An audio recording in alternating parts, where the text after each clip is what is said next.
Good afternoon. I'll be chairing today's press conference. Now the floor is open for questions.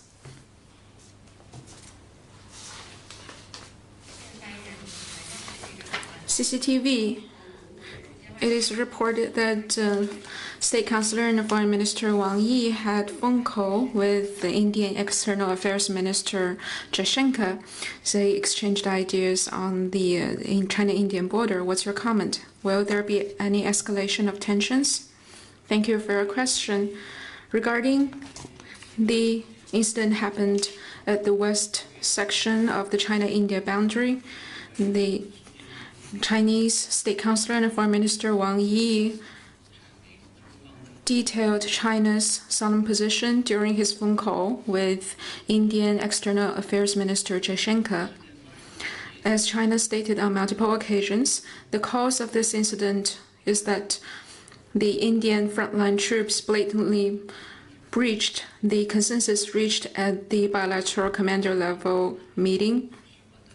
When the situation at the Galawan Valley was already eased, the Indian troops again crossed the line of actual control and deliberately provoked and violently attacked Chinese officials and personnel going there for negotiation, which led to fierce physical clashes and led to casualties.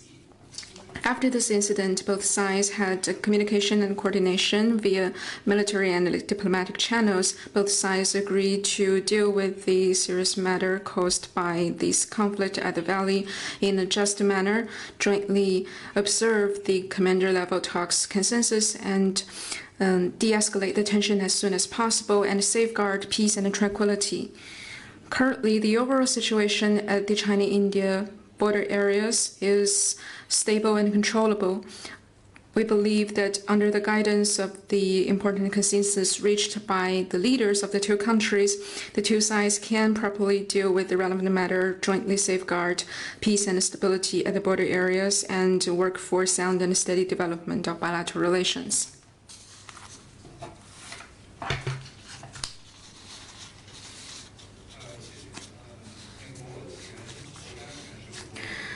Former U.S. National Security Advisor John Bolton is going to publish a White House memoir, and he wrote a lot about China.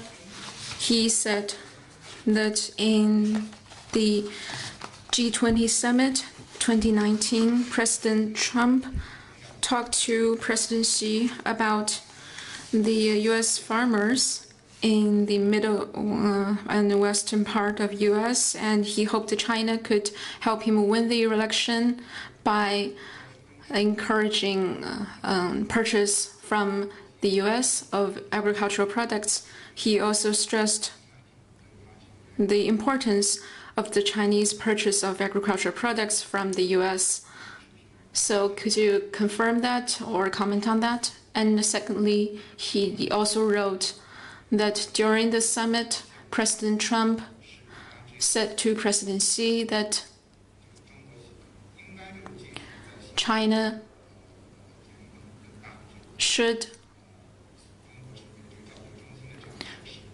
establish more educational training and centers in Xinjiang. So could you also confirm that and comment on that? Regarding your first question, China pursues a principle of non-interference in others' internal affairs. We have no intention and do not interfere in the U.S. internal affairs and election. And for your second question, China's position is very clear. The U.S. should have known it very well.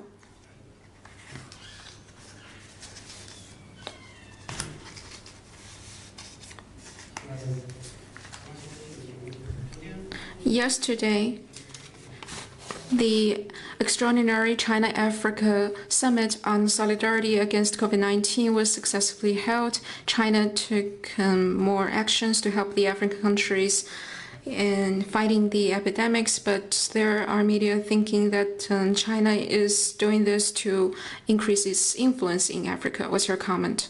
Thank you for your question. On June the 17th, the extraordinary China-Africa Summit on Solidarity against COVID-19 was successfully held. It was a special gathering of Chinese and African leaders while we are fighting the epidemics together. President Xi delivered a keynote speech and made many proposals. He announced that China will continue to do whatever it can to support Africa's response to COVID-19 and continue to help African countries by providing supplies, sending Chinese expert teams, and accelerating the construction of the Africa CDC headquarters. We pledge that once the development and deployment of COVID-19 vaccine is completed in China, African countries will be among the first to benefit.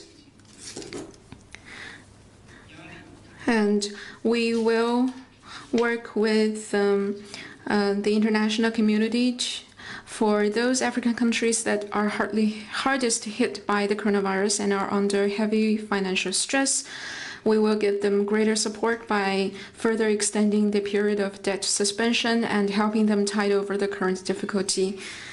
The African leaders warmly welcomed and highly commended our proposals. They said that the timing of the summit is very good, which enhanced their confidence in defeating the virus. China is delivering help to African countries when they need the most, and China is a real friend.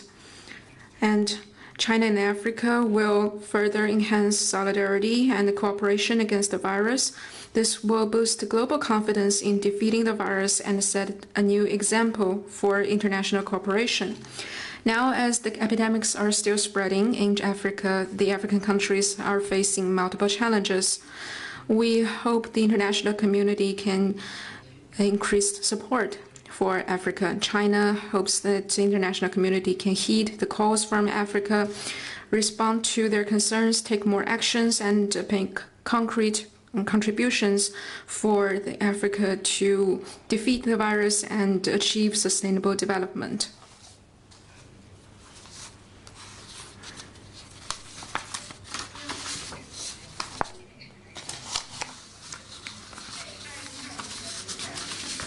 In the U.S. Uyghur Human Rights Policy Act of 2020 is officially signed into law by President Trump, and according to this act, President Trump will submit a list of sanctions to the Congress within 180 days. What's your comment? The Foreign Ministry, the NPC, and the Xinjiang Uyghurs Autonomous Region all delivered statements on that. The U.S. signed into law the so-called Uyghur Human Rights Policy Act of 2020, and this act deliberately denigrates the human rights situation in China's Xinjiang, viciously attacks the Chinese government's Xinjiang policy, blatantly violates international law and basic norms governing international relations, and grossly interferes in our internal affairs. The Chinese government and people express strong indignation and firm opposition to this. Xinjiang-related issues are not about human rights, ethnicity, or religion at all, but about combating violence, terrorism, and separatism. Xinjiang was once a victim of extremism, violence, and terrorism, and the safety of people's lives and property was seriously threatened. Committed to addressing both the symptoms and root causes while highlighting prevention, Xinjiang has taken a series of measures which not only comply with China's laws, but also represent China's concrete implementation of international counterterrorism and de-radicalization initiatives, including the UN Global Counterterrorism Strategy and a plan of action to prevent violent extremism. The measures carried out in Xinjiang have effectively checked the trend of frequent violent and terrorist activities, safeguarded national unity and security to the greatest extent, and protected the fundamental rights of the people of all ethnic groups in Xinjiang, including their rights to life, health, and development. Over the past 3 years and more, there has not been a single violent terrorist case in Xinjiang. People of all different ethnic groups and of different religious beliefs live together as equal, united, and harmonious, stable, and peaceful. The international community generally speaks high of China's Xinjiang policy. Terrorism and extremism are the common enemies of human society. The efforts of all countries to fight these forces should not be judged by different yardsticks, still less be deliberately distorted in violation of international justice and human conscience.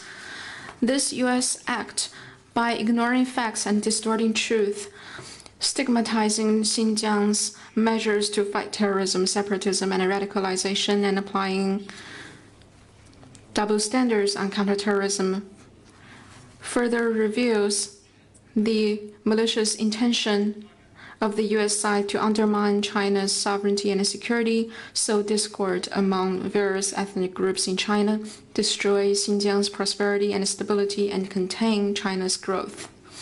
We would like to warn the U.S. side that Xinjiang affairs are purely China's internal affairs that allow no foreign interference.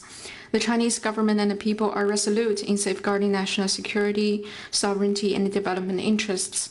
Once again, we urge the U.S. to immediately correct its mistake and stop using the act to harm China's interests and interfere in China's internal affairs. Otherwise, China will resolutely fight back, and the United States must bear all the consequences.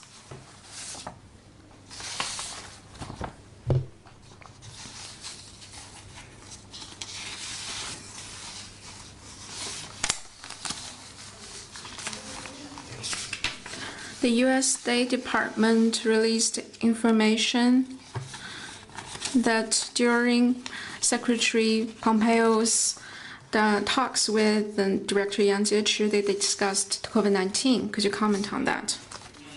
Well, thank you for your question. We have released information on the dialogue between Yang Jiechi, member of the Political Bureau of the CPC Central Committee and Director of the Office of the Foreign Affairs Commission of the CPC Central Committee, and U.S. Secretary of State Pompeo in Hawaii. With regard to COVID-19 pandemic, Yang Jiechi stressed that, as facts show, China's prevention and control measures are open, transparent, rapid, and effective. Amid the ongoing pandemic all around the world, China and the U.S. should contribute to cooperation in global public health security by strengthening antivirus cooperation, supporting WHO's leading role, and helping developing countries to fight the virus.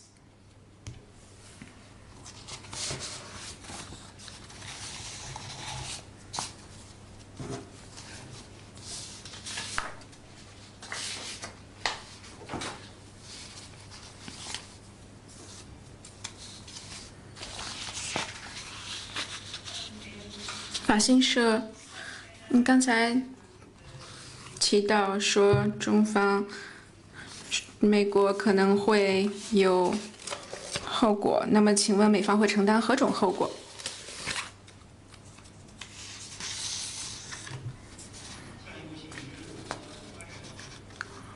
？The next step situation entirely depends on the U.S. Real actions.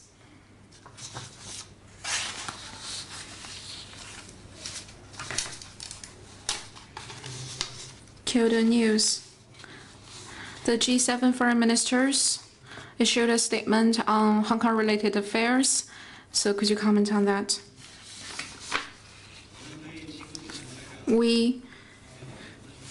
On the G7 foreign ministers' statement of unwarranted accusations on Hong Kong-related affairs, express strong indignation and opposition to it. As we stressed repeatedly, Hong Kong affairs are purely China's internal affairs, which allow no interference from any foreign government, organization, or individual.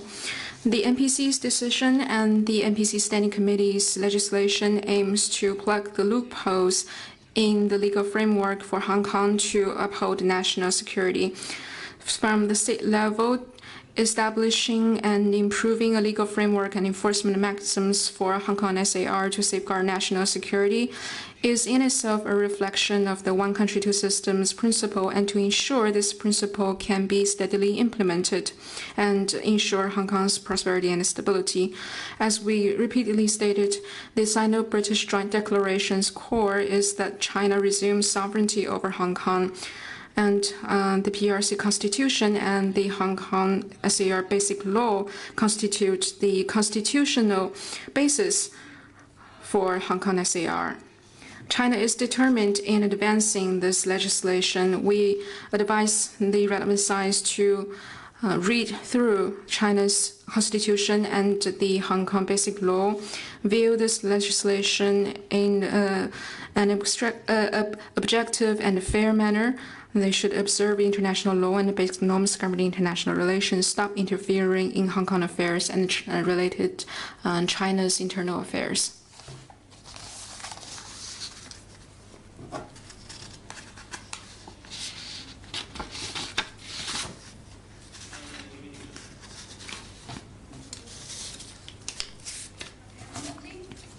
俄新社昨天，俄罗斯外长说，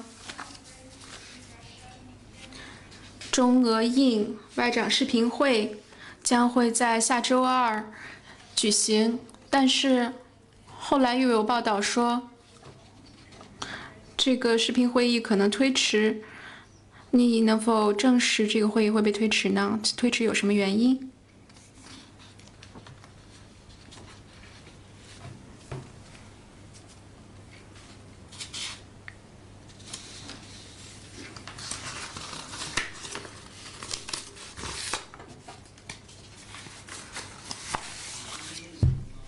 ？China, Russia, and India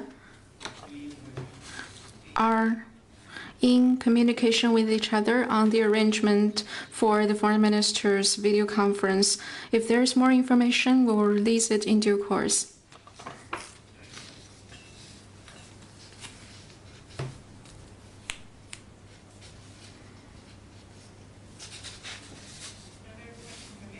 《法新社》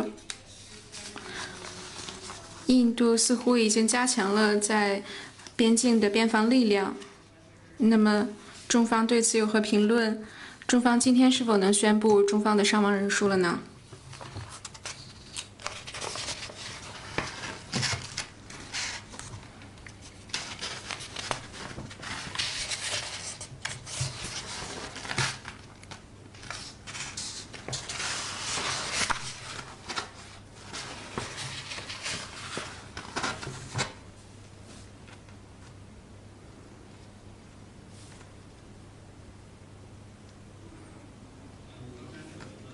？I stated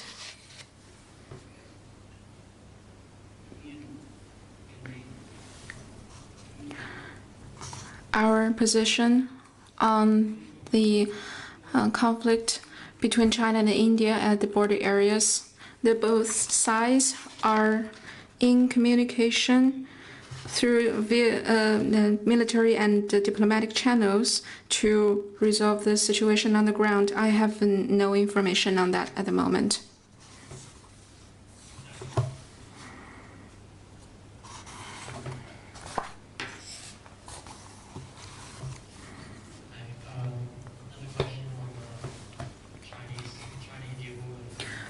《路透社》关于中印边境的问题，印度官员说，有1名印度军官以及一些印度士兵被中国军方用棍棒殴打。您对此能否有何评论？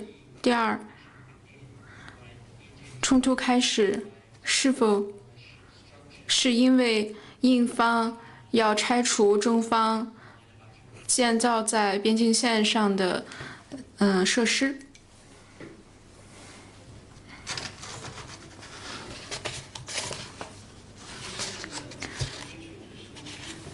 ？The right and wrong of this case is very clear, and the responsibility doesn't lie with the Chinese side. We have detailed the case.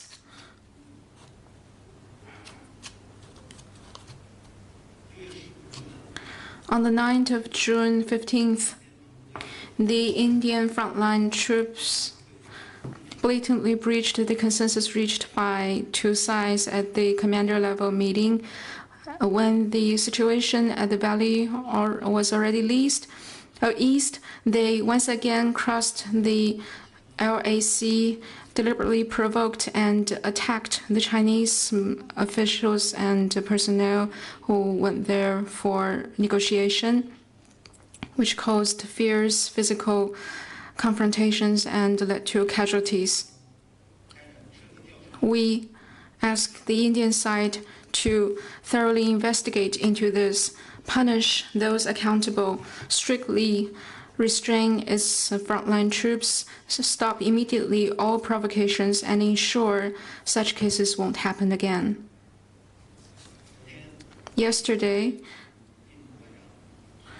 State Councilor and Foreign Minister Wang Yi had a phone call with Indian EAM Jaishankar, and we issued a press release on that.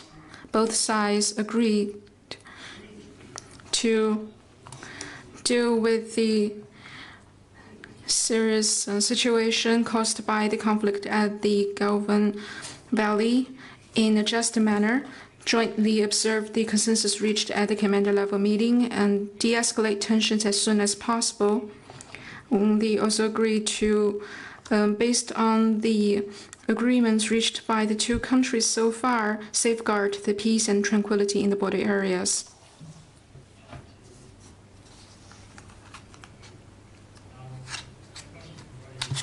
路透社在6月16号的卫星图像显示，在加勒万河谷地区已经没有实控线的图像了。那么中方是否在6月份的时候改变了加勒万河的走向？这是否与中印在这地区的冲突有关？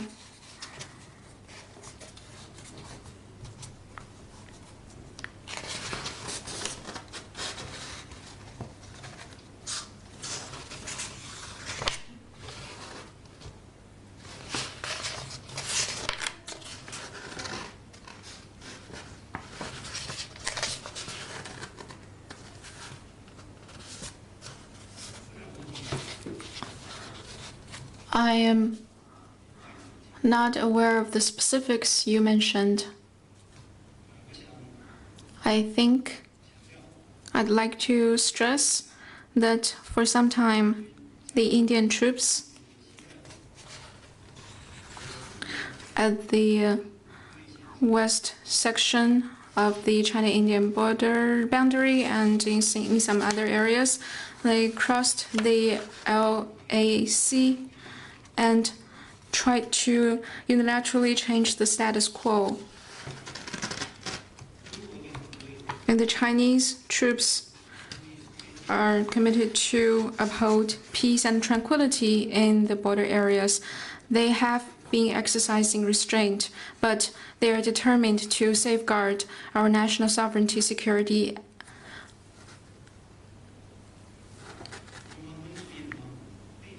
we urge the Indian side to immediately withdraw their personnel crossing the line, strictly restrain its troops, observe the consensus reached by the leaders of the two countries and the agreements existing so far, and jointly work with us to jointly uphold peace and tranquility in the border area.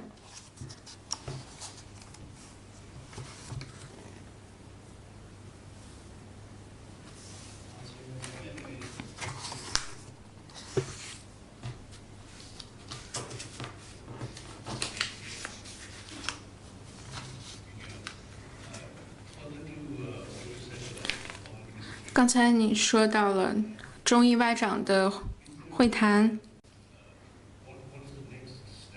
请问下一步双方将会采取什么措施？那么双方对此有何看法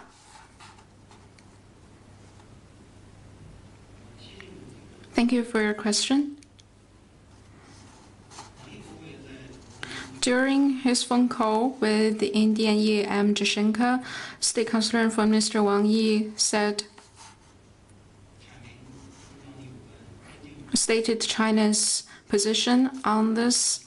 He also stressed that both China and India are the emerging forces with over 1 billion population and accelerating the realization of our development and revitalization is the historic mission of both countries.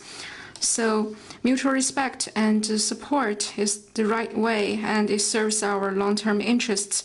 And doubts and frictions between us is against the fundamental aspiration of the two peoples.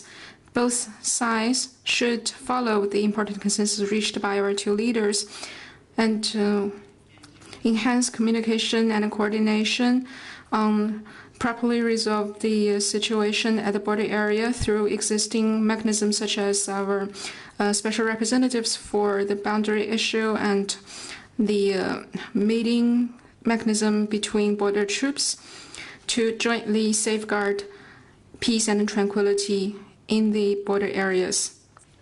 He also said that both sides agreed that we will deal with this matter in a just fashion, jointly observe the commander level meeting consensus, de-escalate the tensions as soon as possible, and follow the existing agreements and to safeguard peace and tranquility in the border areas. Any other questions? So, thank you for attending the press conference for today.